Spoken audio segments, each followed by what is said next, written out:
शिवाय।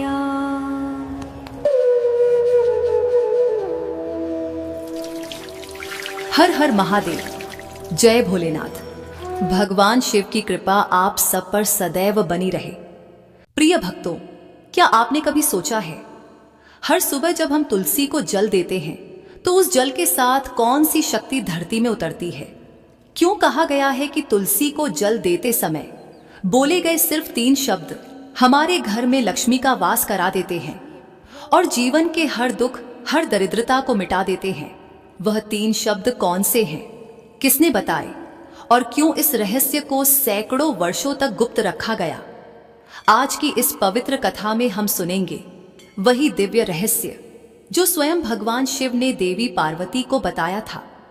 कैलाश पर्वत पर उस दिन का दृश्य विलक्षण था। चारों ओर गंगा की कलकल ध्वनि गूंज रही थी और नंदी भगवान शिव के चरणों में ध्यानस्थ खड़े थे।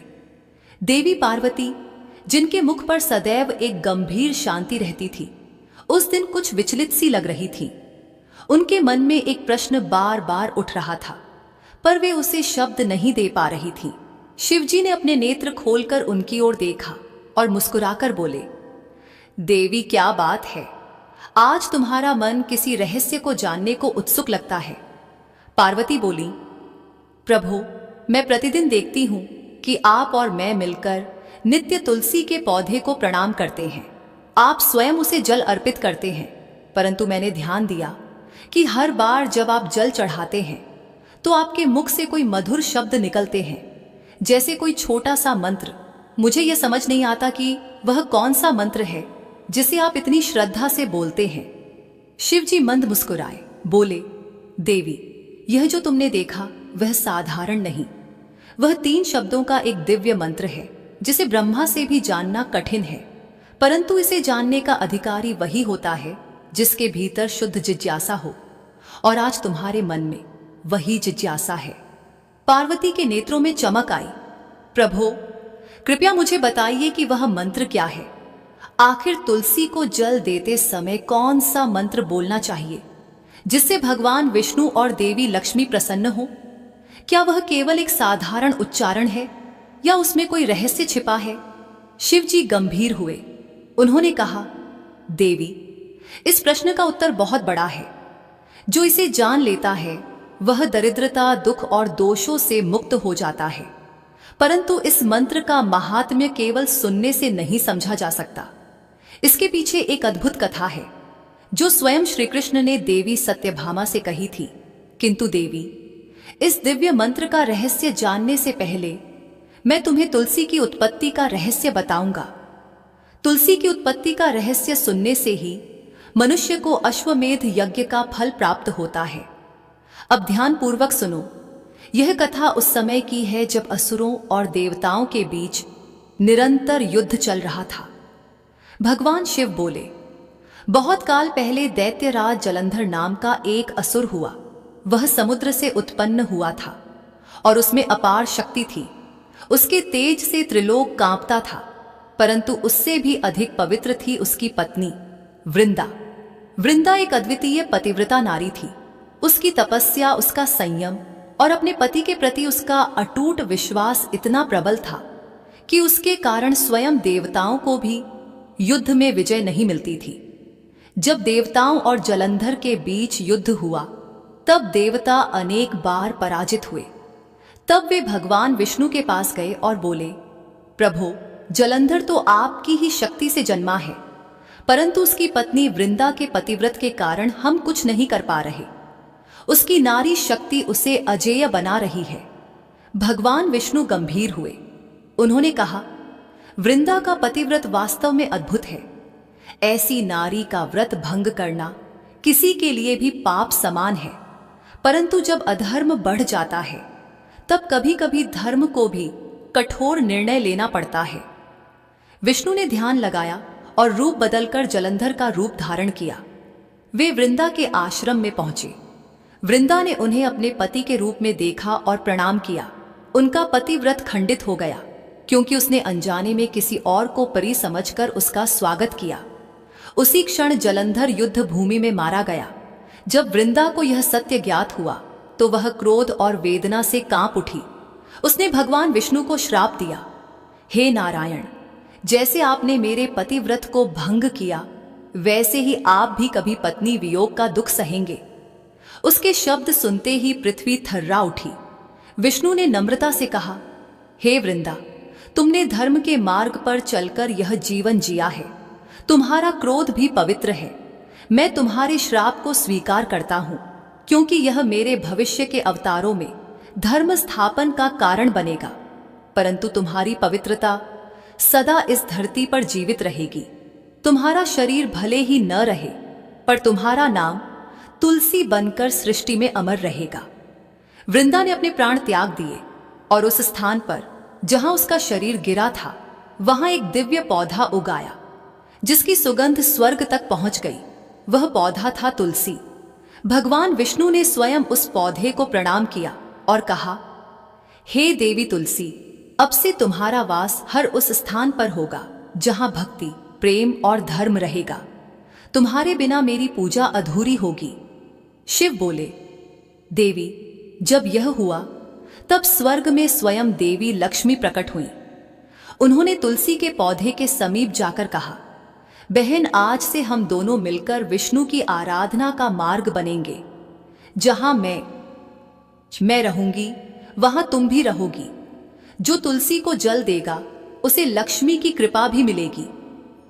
उस दिन से तुलसी और लक्ष्मी अविभाज्य हो गई।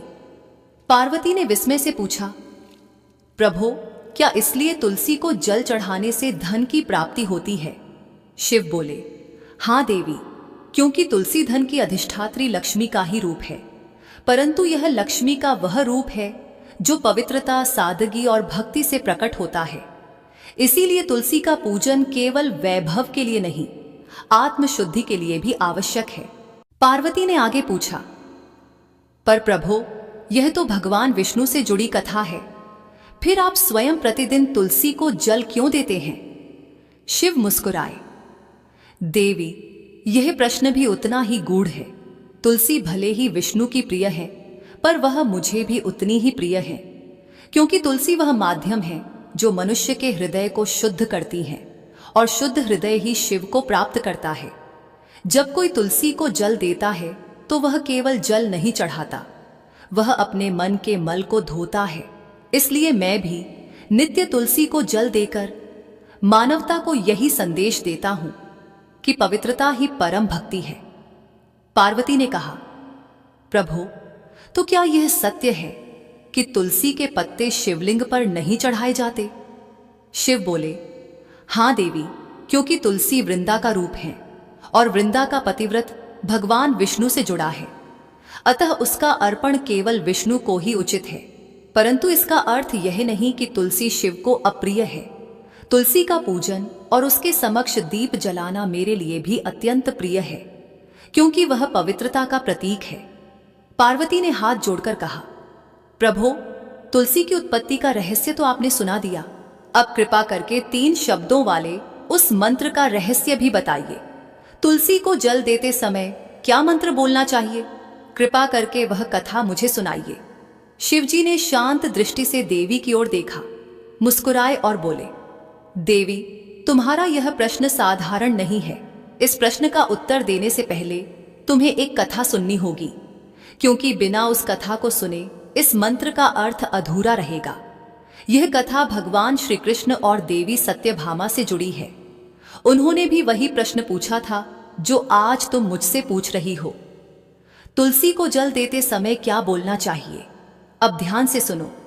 यह कथा सुनने मात्र से ही पाप मिट जाते हैं और मनुष्य को 100 वर्ष तक तुलसी पूजन का पुण्य मिलता है।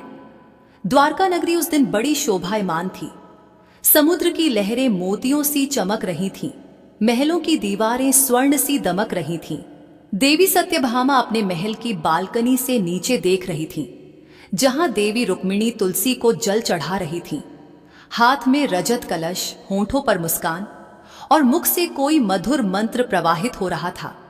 सत्यभामा के मन में जिज्ञासा उठी, रोज तुलसी को इतना महत्व क्यों दिया जाता है? क्या इस पौधे में कोई रहस्य छिपा है? वह तुरंत श्री कृष्ण के पास पहुंची। उन्होंने कहा, हे स्वामी, मैं प्रतिदिन देखती हूँ कि आप तुलसी को जल चढ़ाते हैं और रुक्मिणी जी दीपक जलाती हैं। कृपया बताइए, इसके पीछे क्या रहस्य है? आखिर तुलसी का ऐसा कौन सा महत्व है कि स्वयं भगवान उस पर जल चढ़ाते हैं? श्री कृष्ण मुस्कुराए। देवी, यह प्रश्न अत्यंत शुभ है। तुलसी साक्षात लक्ष्मी का रूप है। जहां तुलसी का वास होता है वहां लक्ष्मी स्वयं निवास करती हैं। परंतु केवल तुलसी को जल देना पर्याप्त नहीं। जल अर्पित करते समय बोला गया एक छोटा सा मंत्र संपूर्ण जीवन बदल देता है। सत्यभामा ने विस्मय से पूछा, हे प्रभु, वह कौन सा मंत्र है? श्री कृष्ण बोले, उससे पहले उसका महात्म्य सुनो। जब तक उसके पीछे की कथा न समझो तब तक उस मंत्र की शक्ति प्रकट नहीं होती। श्री कृष्ण ने कहा, दक्षिण में एक नगर था जहां एक ब्राह्मण रहता था। नाम था रामदास। जन्म से ब्राह्मण पर कर्म से पापी। वह न पूजा करता, न दान देता, न अतिथियों का आदर करता। व्यभिचारी, मांसाहारी, मद्यपायी और निर्दयी था। लोग उससे घृणा करते थे, पर वह अपने दुराचारों में मग्न था। एक दिन पत्ते तोड़ने के लिए वह एक ऋषि की वाटिका में गया। जब वह पवित्र तुलसी और अन्य पौधों को तोड़ने लगा, तभी एक काला सर्प आया और उसे डंस लिया। उसी क्षण उसकी मृत्यु हो गई। श्री कृष्ण बोले, देवी, जैसे ही उसकी आत्मा निकली, 2 यमदूत प्रकट हुए। उन्होंने कहा, चल पापी, अब तेरे कर्मों का फल भुगत। वह दया याचना करता रहा, परंतु दूत उसे यमलोक ले गए। वहां चित्रगुप्त ने लेखा देखा और बोले, इस ब्राह्मण ने जीवन भर केवल पाप किया है। यमराज ने आदेश दिया, इसे घोर नरक में डाल दो। सदियों तक नरक की अग्नि में तड़पने के बाद उसे बैल के रूप में जन्म मिला। वही ब्राह्मण अब बोझा ढोने वाला पशु था। दिन रात पीठ पर बोझ और मालिक की मार। वर्ष बीतते गए, शरीर थक गया। एक दिन उसका मालिक उसे एक लंगड़े व्यक्ति को बेच देता है। वह लंगड़ा व्यक्ति उस बैल की पीठ पर सवार होकर यात्रा करता था। कई वर्षों बाद एक दिन वह बैल अत्यंत थककर पर्वत पर गिर पड़ा। मुंह से झाग निकलने लगे, शरीर कांपने लगा। आसपास कुछ लोग इकट्ठा हुए। किसी ने कहा, अरे, इसे पानी दो। किसी ने उसके सिर पर हाथ फेरा। उनमें से एक पुण्यात्मा ने कहा, हे प्रभु, मेरा थोड़ा सा पुण्य इस बैल को दे दो। और उसने नेत्र मूंद कर प्रार्थना की। उसकी देखा देखी कई लोगों ने भी अपने पुण्य का अंश उस बैल को समर्पित किया। वहीं एक वेश्या भी खड़ी थी। उसने सोचा, मेरे पास पुण्य तो नहीं, पर दया है। और उसने भी अपने अंतःकरण की पवित्रता से कहा, हे प्रभु, मेरा जो भी थोड़ा पुण्य हो, यह बैल उसे प्राप्त करे। कुछ ही क्षणों बाद बैल ने प्राण त्याग दिए। यमदूत फिर आए, पर जब चित्रगुप्त ने लेखा देखा तो आश्चर्य हुआ। उस वेश्या के पुण्य से उस आत्मा के सभी पाप नष्ट हो गए थे। यमराज ने कहा, हे ब्राह्मण, उस वेश्या ने तुझ पर महान उपकार किया है। उसके पुण्य से तू मुक्त हुआ है। अब जा, पुनः मनुष्य जन्म ले। इस बार वह ब्राह्मण एक श्रेष्ठ कुल में जन्मा। बचपन से ही उसमें वैराग्य और करुणा थी। जब वह बड़ा हुआ तो उसे अपने पूर्व जन्म की सारी बातें याद आने लगी। नरक की यातनाएं, बैल का जीवन और वह वृद्ध वेश्या जिसने उसे पुण्य दिया था। वह सोचने लगा, कौन सा पुण्य इतना महान था कि उसके स्पर्श से मेरे जन्मों के पाप मिट गए। उसने संकल्प लिया कि उस वेश्या को ढूंढेगा। महीनों की यात्रा के बाद वह वेश्या के नगर पहुंचा। अब वह बूढ़ी हो चुकी थी। वह उसके चरणों में झुक गया। माता, मैं वही बैल हूं जिसे तुमने पुण्य दिया था। तुम्हारे कारण मैं मुक्त हुआ। कृपया बताओ, तुमने कौन सा पुण्य मुझे दिया था? वेश्या रो पड़ी, बेटा, मैंने तो कोई महान कर्म नहीं किया। मेरे घर में एक तोता था जो दिन रात एक ही मंत्र बोलता था। वही पुण्य मैंने तुझे दिया था। ब्राह्मण चकित हुआ, कौन सा मंत्र? वह किस देवता का था? वेश्या ने कहा, मुझे उसका अर्थ नहीं जात, परंतु वह तुलसी के पास बोला जाता था, वही मेरे जीवन को बदल गया। दोनों उस तोते के पास पहुंचे। तोता वृद्ध था, पर उसके नेत्रों में प्रकाश था। उसने कहा, हे ब्राह्मण, मैं पिछले जन्म में तुम्हारी तरह ही एक अभिमानी ब्राह्मण था। गुरुजनों का अपमान किया, शास्त्रों को केवल अहंकार के लिए पढ़ा। मृत्यु के बाद यमराज ने कहा, जाओ तोते के रूप में जन्म लो। फिर कुछ मुनि मुझे अपने आश्रम में ले गए। वहां वे प्रतिदिन तुलसी को जल देते और एक मंत्र बोलते थे। उसी मंत्र को सुन सुनकर मैंने याद कर लिया। मैं जब जब वह मंत्र बोलता था, मन शांत होता था और धीरे धीरे मेरे सारे पाप मिट गए।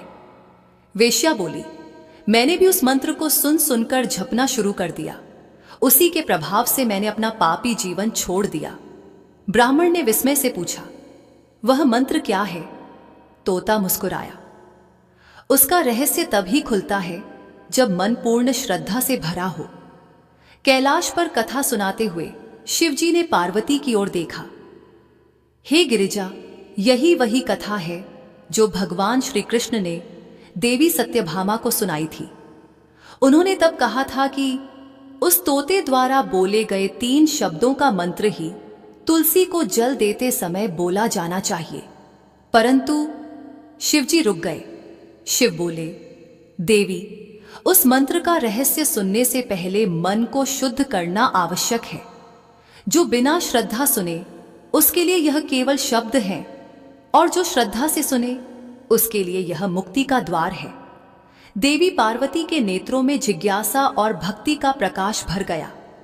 उन्होंने शिवजी के चरणों में शीश झुकाया और कहा, प्रभो, फिर आगे क्या हुआ? आप मुझे वह दिव्य मंत्र बताइए जो तुलसी को जल देते समय बोला जाता है। शिव मुस्कुराए, अवश्य देवी, मैं उस मंत्र का रहस्य बताऊंगा जो केवल 3 शब्दों का है, परंतु उसके प्रभाव से लक्ष्मी स्वयं घर में प्रवेश करती हैं। आकाश में मंद गंधर्व गान गूंज उठा। कैलाश की हवा में तुलसी की सुगंध फैल गई और रात की निस्तब्धता में वह प्रश्न गूंजता रहा, तुलसी को जल देने का मंत्र कौन सा है? रात बीत चुकी थी। देवी पार्वती अपने कमलासन पर ध्यान मग्न बैठी थीं। उनके नेत्र बंद थे, पर मन बार बार उसी विचार में जा रहा था। वह 3 शब्दों का मंत्र कौन सा होगा जिसे बोलने से लक्ष्मी स्वयं घर में आती हैं? उसी समय भगवान शिव प्रकट हुए। त्रिपुंड तिलक से उनका मुख तेजस्वी लग रहा था। जटाओं से गंगा झर रही थी और चारों ओर नंदी, भूतगण और रिद्ध सिद्धियां उपस्थित थीं।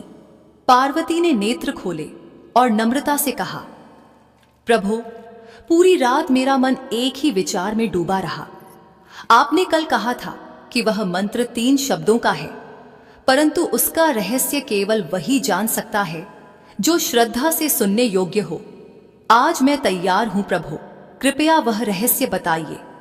शिव मुस्कुराए, देवी, मनुष्य के जीवन में जो भी कार्य भक्ति से होता है वही फलदायक बनता है।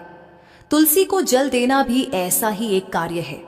जल देना तो सब करते हैं, पर श्रद्धा और मंत्र से किया गया जलदान ही लक्ष्मी को प्रसन्न करता है। परंतु इस रहस्य को जानने से पहले तुम्हें उस कथा का शेष भाग सुनना होगा, जहां श्री कृष्ण ने देवी सत्यभामा को उस मंत्र का महात्म्य समझाया। कथा वहीं से आगे बढ़ती है।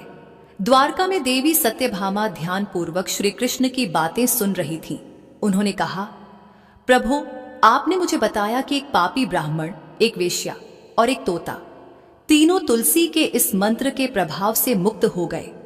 परंतु मेरा मन अब भी नहीं मानता कि केवल 3 शब्द किसी का भाग्य बदल सकते हैं। श्री कृष्ण ने मुस्कुराकर कहा, देवी, यही तो सृष्टि का रहस्य है। ईश्वर तक पहुंचने के मार्ग में शब्द नहीं, भाव काम करता है। जब शब्द भाव से जुड़ते हैं तब वे मंत्र बन जाते हैं। यह तुलसी मंत्र केवल 3 शब्दों का नहीं, बल्कि 3 लोकों की ऊर्जा का संगम है। अब सुनो, उस कथा का शेष भाग क्या हुआ।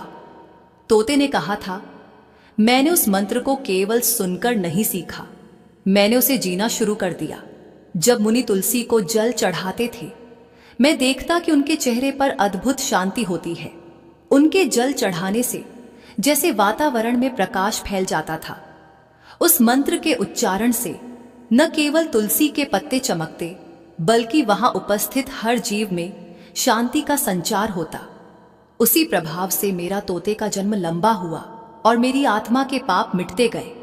ब्राह्मण और वेश्या दोनों ने उस तोते के साथ बैठकर उसी मंत्र का जाप किया।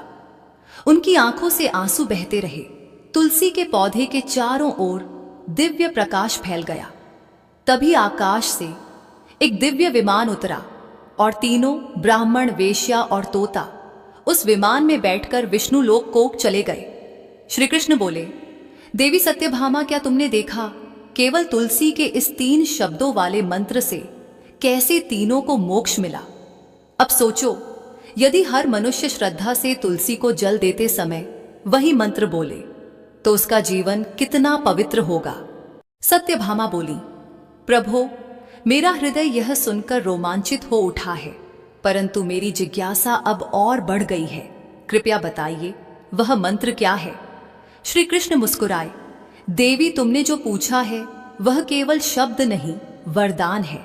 किंतु इस मंत्र का उच्चारण करने से पहले कुछ नियम जानने आवश्यक हैं, क्योंकि तुलसी केवल पौधा नहीं, लक्ष्मी का रूप है। हे सत्यभामे, जो मनुष्य तुलसी को जल देता है उसे सदैव स्नान करके, स्वच्छ वस्त्र पहनकर, मन को शांत करके तुलसी के पास जाना चाहिए।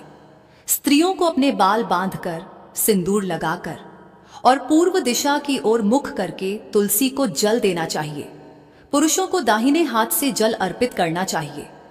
तुलसी के पत्ते तोड़ते समय ध्यान रखना चाहिए कि रात्रि में या बिना स्नान किए तुलसी का स्पर्श न करें। रात्रि के समय तुलसी निद्रा में होती हैं, उस समय उन्हें छूना अशुभ होता है। गुरुवार को तुलसी के पौधे पर दूध चढ़ाना अत्यंत शुभ होता है। उस समय ओम नमो भगवते वासुदेवाय का जाप करना चाहिए। यदि तुलसी की पूजा शालिग्राम के साथ की जाए तो वह 100 यज्ञों के समान फल देती है। तुलसी की एक मंजरी तोड़कर यदि भगवान विष्णु को अर्पित की जाए तो वह लाखों गायों के दान के समान फल देती है। और जो मनुष्य मृत्यु के समय तुलसी पत्र और गंगा जल ग्रहण करता है वह सीधे श्रीहरि के धाम को प्राप्त होता है। सत्यभामा ध्यान पूर्वक सुनती रही, फिर बोली, प्रभो, अब मुझे समझ आ गया कि तुलसी केवल एक पवित्र पौधा नहीं, बल्कि स्वयं लक्ष्मी का रूप है। किंतु मेरी जिज्ञासा अभी भी वही है, वह 3 शब्दों का मंत्र क्या है? कथा समाप्त होते ही भगवान शिव ने पार्वती की ओर देखा। देवी, अब तुम्हें वह रहस्य बताने का समय आ गया है। जिस रहस्य को श्री कृष्ण ने सत्यभामा से कहा था वही मैं आज तुम्हें बताने जा रहा हूं। लेकिन याद रखना, इसे केवल वे ही लोग बोले जो श्रद्धा और शुद्ध भाव से तुलसी को जल देते हैं, अन्यथा यह मंत्र फल नहीं देता। कैलाश पर्वत पर हल्की हवा चली, चारों ओर सुगंध फैल गई, आकाश में झंकार सी गूंजी। नंदी ने सिर झुकाया, देवी पार्वती ने नेत्र बंद किए, पूरा वातावरण आध्यात्मिक हो उठा। शिवजी ने गंभीर स्वर में कहा, हे पार्वती, यह मंत्र केवल 3 शब्दों का है। यह मंत्र इतना प्रभावशाली है कि जिस घर के आंगन में यह उच्चारित होता है वहां दरिद्रता का नामो निशान नहीं रहता। जो इस मंत्र का जाप करते हुए तुलसी को जल देता है उसके घर में लक्ष्मी स्थायी रूप से निवास करती हैं।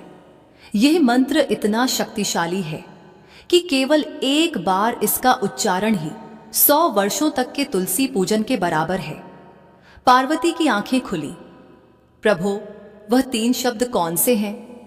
शिवजी मुस्कुराए, फिर बोले, देवी, इस संसार में सबसे पवित्र स्थान वृंदावन है, जहां तुलसी का जन्म हुआ। अतः उस भूमि की ऊर्जा को प्रणाम करते हुए जब कोई तुलसी को जल चढ़ाता है तो उसे यही कहना चाहिए। शिवजी ने धीरे से मंत्र का उद्घोष किया, ओम वृंदावन्ये स्वाहा। उनके मुख से जैसे ही ये शब्द निकले, आकाश में घंटियां बजने लगी, पुष्प वृष्टि होने लगी और पार्वती के नेत्रों से आंसू बह निकले। उनके मन में शांति, श्रद्धा और अलौकिक आनंद भर गया। शिव बोले, हे गिरिजा, यह 3 शब्द हैं, परंतु इनमें ब्रह्मांड की समस्त ऊर्जा निहित है। ओम सृष्टि का मूल स्वर, वृंदावन्य, लक्ष्मी का दिव्य निवास, स्वाहा समर्पण का प्रतीक। जो इस मंत्र को भावपूर्वक बोलते हुए तुलसी को जल अर्पित करता है, उसके घर में विष्णु की कृपा और लक्ष्मी की स्थायी उपस्थिति होती है। यह मंत्र केवल शब्द नहीं, आह्वान है, शुद्धता, समृद्धि और भक्ति का आह्वान। पार्वती बोली, प्रभो अब मैं समझ गई, केवल तुलसी को जल देना ही नहीं, उसे मंत्र और भावना से सींचना ही सच्ची पूजा है। यह मंत्र हर घर को पवित्र बना सकता है। शिवजी बोले, हां देवी, और जो प्रतिदिन तुलसी के समक्ष यह मंत्र बोलता है वह पापों से मुक्त होता है, स्त्रियों को सौभाग्य प्राप्त होता है, पुरुषों को अक्षय धन, और जिस घर में तुलसी के पास दीपक जलता है वहां स्वयं लक्ष्मी निवास करती हैं।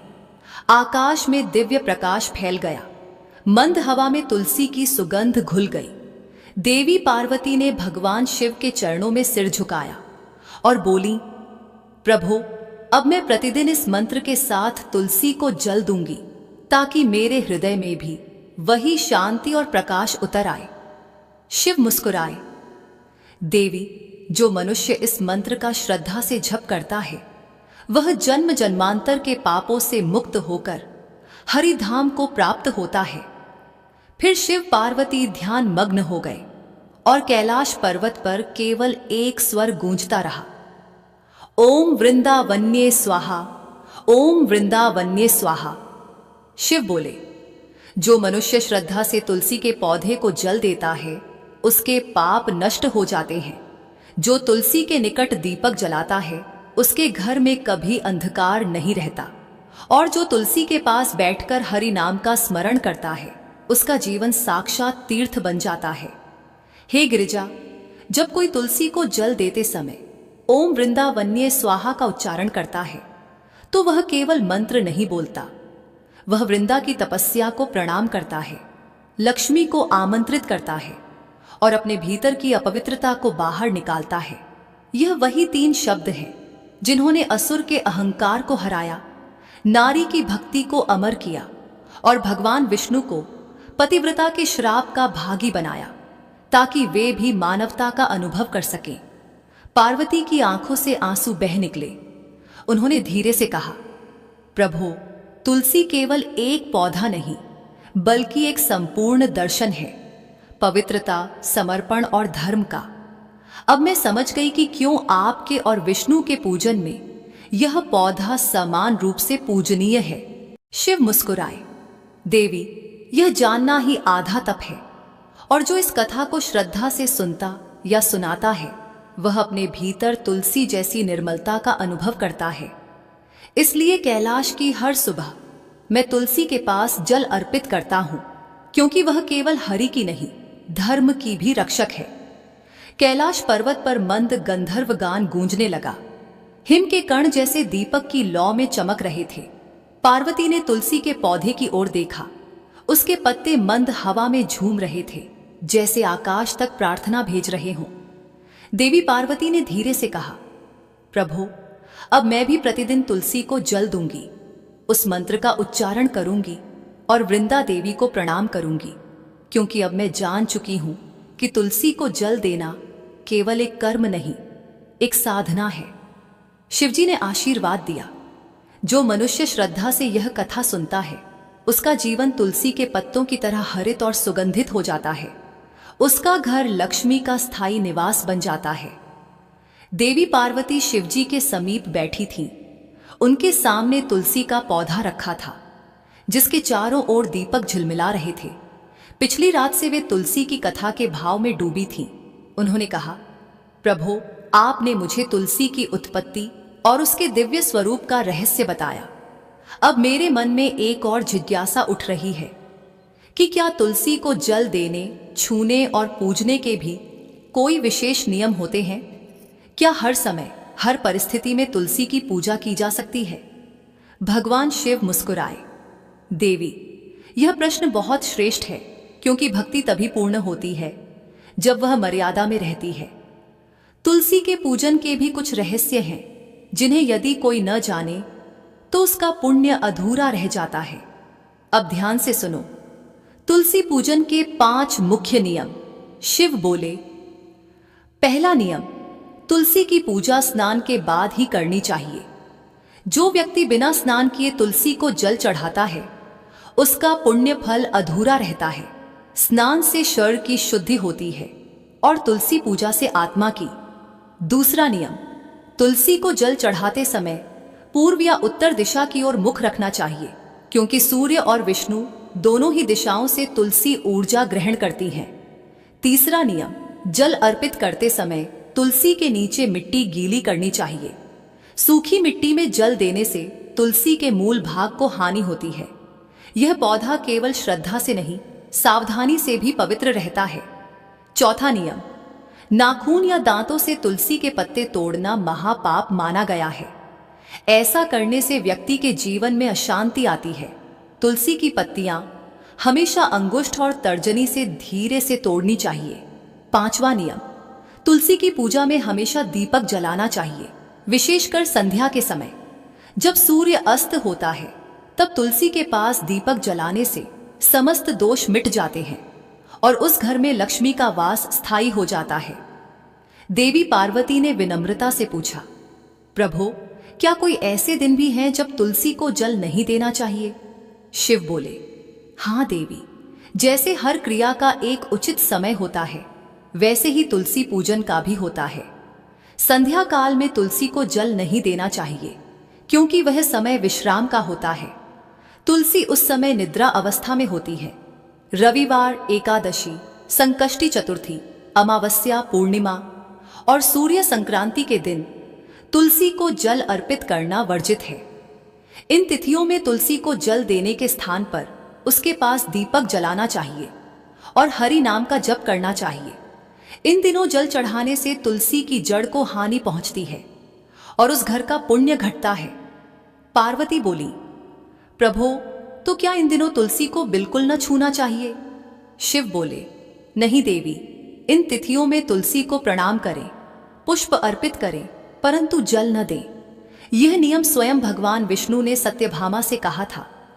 हे गिरिजा, शिव आगे बोले, जो मनुष्य अपने आंगन या घर में तुलसी लगाता है, उसे सदा उसके समीप स्वच्छता बनाए रखनी चाहिए।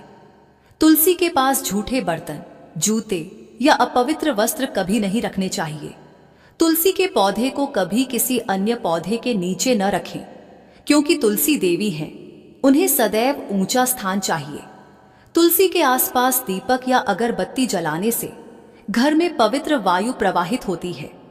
हर सुबह तुलसी को देखकर प्रणाम करने से व्यक्ति के पाप क्षीण होते हैं। कहा गया है, प्रातः काले तु या तुलसी दृष्टा सा दुष्कृतानि दहति, अर्थात जो व्यक्ति सुबह सुबह तुलसी को देखता है, उसके सारे पाप उसी क्षण भस्म हो जाते हैं।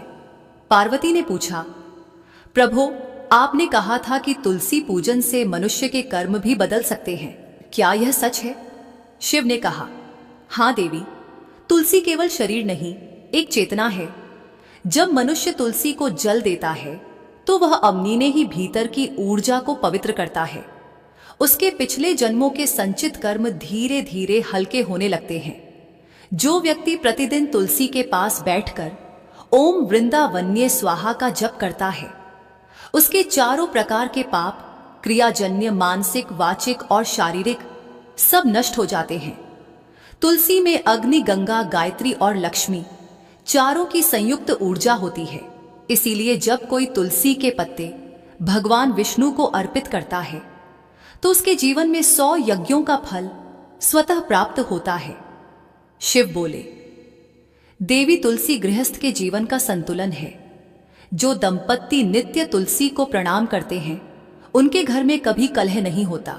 जो स्त्री मांग में सिंदूर भरकर तुलसी को जल देती है, उसका सौभाग्य अक्षय होता है। जो पुत्र तुलसी को जल देता है, उसके कुल में पितरों की तृप्ति होती है। जो कन्या तुलसी के पास दीपक जलाती है, उसके विवाह में कभी बाधा नहीं आती।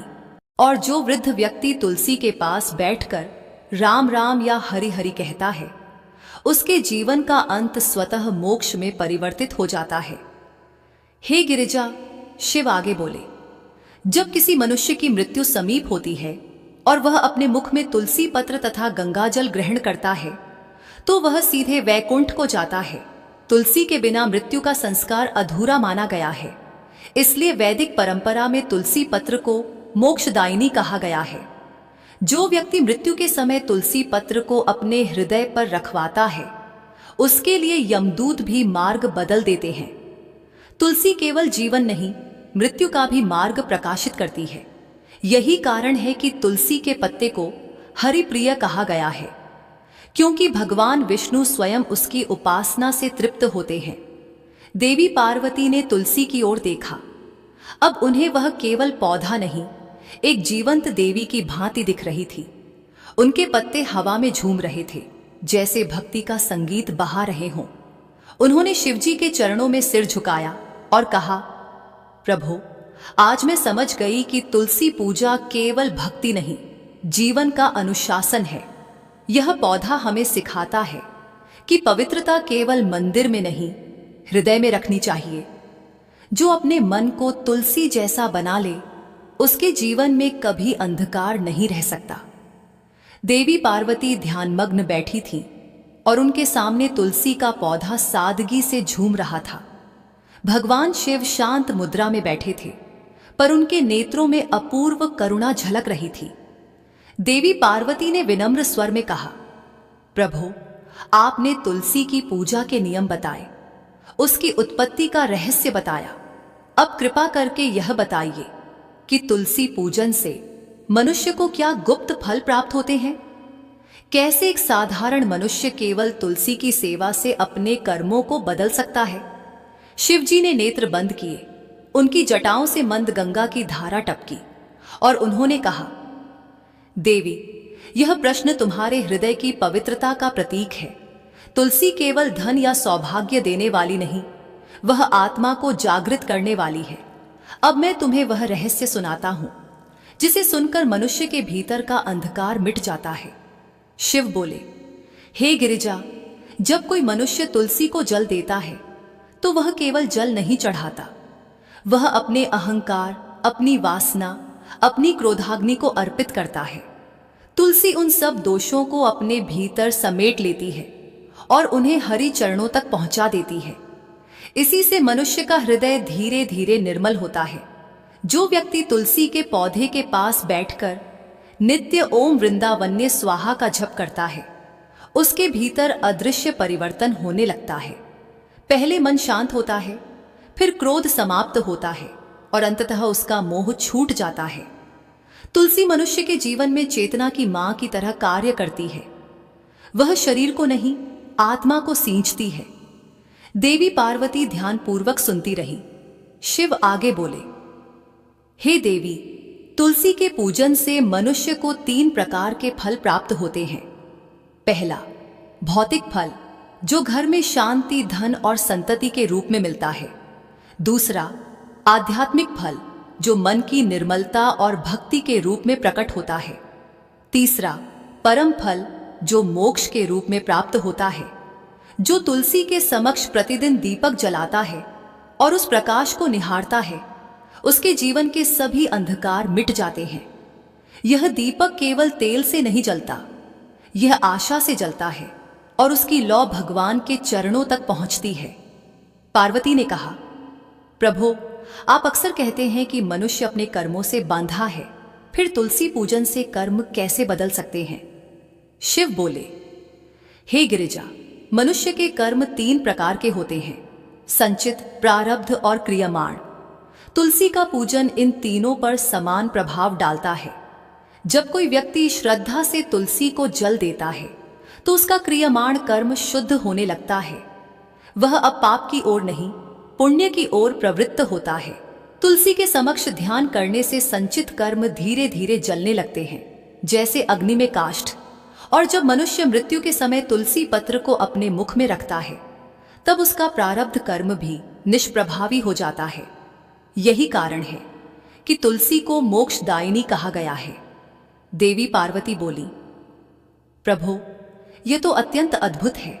क्या इसलिए हर शास्त्र में तुलसी का वर्णन मोक्ष का द्वार कहा गया है? शिव मुस्कुराए, हाँ देवी, क्योंकि तुलसी के पत्ते पर जब हरि का नाम आता है तो वह केवल हरि का नहीं, समस्त ब्रह्मांड का आशीर्वाद बन जाता है। शिव बोले, हे गिरिजा, तुलसी के पौधे को अपने आंगन में लगाना ऐसा है जैसे अपने घर में गंगा का प्रवाह बसाना। जिस घर में तुलसी होती है वहां के बच्चे संस्कारी होते हैं, वहां नारी का मन शांत रहता है, वहां पुरुष का विचार निर्मल होता है। तुलसी केवल धरती पर नहीं, मनुष्य के हृदय में भी उगती है। जो मनुष्य अपने हृदय को तुलसी समान बना लेता है, जो कटुता के स्थान पर मधुरता रखता है, जो वासना के स्थान पर भक्ति रखता है, वही सच्चा भक्त कहलाता है। तुलसी यह सिखाती है कि भक्ति तब पूर्ण होती है जब मनुष्य अपनी नकारात्मकता को जल की तरह अर्पित कर दे। पार्वती ने कहा, प्रभो, अब मैं समझ गई कि तुलसी को जल देना केवल पूजा नहीं, एक ध्यान है, अपने भीतर की नकारात्मकता को धोने का माध्यम। शिव बोले, हाँ देवी, और जो यह समझ लेता है वही तुलसी के सच्चे अर्थ को जानता है। जो भी स्त्री नित्य तुलसी के समक्ष इस मंत्र का उच्चारण करेगी वह सौभाग्यशाली बनेगी। जो भी पुरुष तुलसी के सामने इस मंत्र का उच्चारण करेगा उसे अक्षय धन की प्राप्ति होगी। जिस घर के सामने नित्य तुलसी की पूजा की जाएगी उस घर में साक्षात लक्ष्मी का वास होगा। तुलसी का यह मंत्र समस्त फलों को प्रदान करने वाला है। अतः जो भी तुलसी के सामने इस मंत्र का उच्चारण करेगा उसे संपूर्ण सिद्धियां प्राप्त होगी। स्त्रियों को सदैव ही स्नान करके, अपने बाल बांधकर, मांग में सिंदूर भरकर नित्य तुलसी को जल देना चाहिए और इस मंत्र का उच्चारण करना चाहिए। रोज तुलसी के पौधे की परिक्रमा करनी चाहिए, इससे सभी दोष नष्ट हो जाते हैं। नित्य शाम के समय तुलसी के पास दीपक जलाना चाहिए और तुलसी के पास बैठकर भगवान विष्णु की आराधना करनी चाहिए। तुलसी के पास दीपक जलाने से मनुष्य को धन धान्य की प्राप्ति होती है। हजारों अमृत के घड़े से नहलाने पर भी श्री हरि को उतनी तृप्ति नहीं होती जितनी वह मनुष्यों के द्वारा तुलसी का एक पत्ता चढ़ाने से प्राप्त करते हैं। 10,000 गाय के दान से मानव जो फल प्राप्त करता है वही फल तुलसी पत्र के दान से मिलता है। जो मृत्यु के समय अपने मुख में तुलसी पत्र और गंगा जल पा जाता है वह संपूर्ण पापों से मुक्त होकर श्री कृष्ण के धाम जाता है। कहते हैं, जो मनुष्य पूर्णिमा, अमावस्या, द्वादशी और सूर्य संक्रांति के दिन मध्याह्न कल रात्रि के समय बिना स्नान किए अथवा बिना हाथ पैर धोए रात्रि के वस्त्र पहनकर तुलसी के पत्र तोड़ता है वह महापापी होता है। श्रद्धा, व्रत, दान, प्रतिष्ठा तथा देव पूजा के लिए तोड़े हुए तुलसी पत्र बासी होने पर भी 3 रात्रि तक पवित्र ही रहते हैं। तुलसी का एक एक पत्ता ना तोड़कर पत्तियों के साथ अग्रभाग को तोड़ना चाहिए। तुलसी की मंजरी सब फूलों से बढ़कर मानी जाती है। मंजरी तोड़ते समय उसमें पत्तियों का रहना भी आवश्यक माना गया है। पूज्य भाव से पौधे को हिलाए बिना तुलसी के अग्रभाग को तोड़ना चाहिए। इससे पूजा का फल लाख गुना बढ़ जाता है। तुलसी के पत्तों को कभी नाखून से नहीं तोड़ना चाहिए, इससे पाप लगता है। रात्रि में तुलसी के पौधे को स्पर्श न करें अथवा उसके पत्ते ना तोड़े, ऐसा करना अशुभ माना गया है। रात्रि में तुलसी का पौधा निद्रा अवस्था में होता है, ऐसे में पत्ते तोड़ने पर पाप ही लगता है। गुरुवार के दिन तुलसी के पौधे में थोड़ा सा कच्चा दूध अर्पित करें। दूध चढ़ाते समय ओम नमो भगवते वासुदेवाय इस मंत्र का जाप अवश्य करना चाहिए। तुलसी के पौधे के पास शालिग्राम रखें और उस पर तिल चढ़ाएं। पूजा में तुलसी और शालिग्राम को दूध में भीगी हल्दी का तिलक अवश्य करें। शालिग्राम पर तुलसी पत्र रखकर चंदन लगाना चाहिए। अगर कोई महिला मासिक धर्म से है तो वह तुलसी की पूजा ना करे। मासिक धर्म के दौरान तुलसी को स्पर्श करने से घोर पाप लगता है, इससे स्त्री की दुर्गति होती है। प्रिय भक्तों, यदि भगवान शिव और माता पार्वती के दिव्य संवाद से उत्पन्न पवित्र कथा, जिसने हमें सिखाया कि तुलसी को जल देना केवल एक कर्म नहीं बल्कि एक साधना है। हर बूंद जल में जब भक्ति की भावना होती है तो वह साधारण जल नहीं रहता, वह अमृत बन जाता है। जो व्यक्ति नित्य श्रद्धा से तुलसी को जल देता है और ओम वृंदावन्य स्वाहा मंत्र का जाप करता है, उसके जीवन में शांति, समृद्धि और सौभाग्य सदा प्रवाहित रहते हैं। ऐसे घर में देवी लक्ष्मी स्वयं निवास करती हैं और वहां से दरिद्रता, रोग और क्लेश दूर हो जाते हैं। यदि यह कथा आपके हृदय को छू गई हो तो कृपया लाइक करें, शेयर करें और ऐसी ही दिव्य, प्रेरणादायक और भक्ति भरी कथाएं सुनने के लिए हमारे चैनल को सब्सक्राइब जरूर करें। आपके हर कमेंट से हमें प्रेरणा मिलती है कि और भी सुंदर कथाएं लेकर आएं, जो न केवल सुनने में मधुर हों बल्कि जीवन को आलोकित करें। जहां तुलसी वहां लक्ष्मी, जहां भक्ति वहां हरि। फिर मिलेंगे एक और नई दिव्य कथा के साथ, जहां होगा भक्ति का रस, ज्ञान का प्रकाश और ईश्वर का आशीर्वाद। तब तक जुड़े रहिए, कहते रहिए हर हर महादेव। जय श्री हरि, जय तुलसी माता की।